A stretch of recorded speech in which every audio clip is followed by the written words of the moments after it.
My name is Joël Grenier. I'm with Gringo Hogs, and we're in St Labre, Manitoba.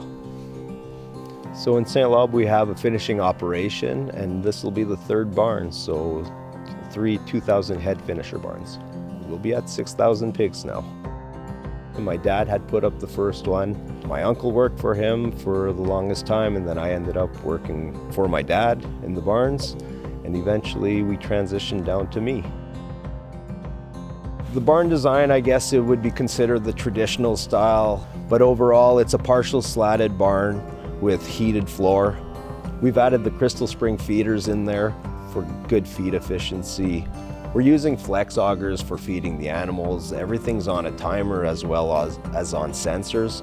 The pigs will have access to water all the time, as well as the feed at all time of the day. We've added open penning in the back to allow either to run smaller pens or in larger groups of animals. The ventilation we're running is the typical hog ventilation in the old style barns, but I've added a winter ventilation method. I've added more inlets into it with weighted louvers. So I find it just creates the perfect balance of air once winter time hits. It just better comfort for the animals, less fog in the barn, less humidity. I do have a wider overhead door, better access to the truck. It just allows me to control my gates a lot better so that the transition from barn to the truck is a lot smoother. I've also raised my loadout area so that it's just a walk out to the truck and no aluminum ramps in between to cause stress on the animals. I'm just trying to create a better atmosphere for the pigs to leave the barn. So the animal welfare is always the biggest component out of anything you do. So we're always making sure the animals are as comfortable as can be, as happy as can be, well fed. And if medication is needed, if you can keep your animals healthy, then they'll produce better for you. And at the end of the day, that's what we're looking forward to doing. Is the happier these pigs are, then the happier the farmer is. We've always dealt through Penner Farm Services. They're the local people.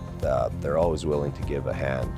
I deal with Penners on multiple things. Currently, it's for the barn contract, the brand new build, but typically it's going to be for parts, whether it's fan parts or feeder equipment.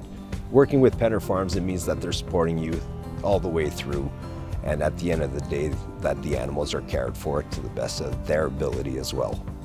Well, there's always all kinds of plans that you look for, a lot of dreams. The way things are set up right now, I think I would have room for another barn, share some of the resources, share the wet well, so that's the manure pump I would use to pump into the lagoon. Being able to farm out here is what I like to do. So it's been, when you're able to live where you love, I don't know why, but every time. Being able to raise my family out in the country means a lot to me.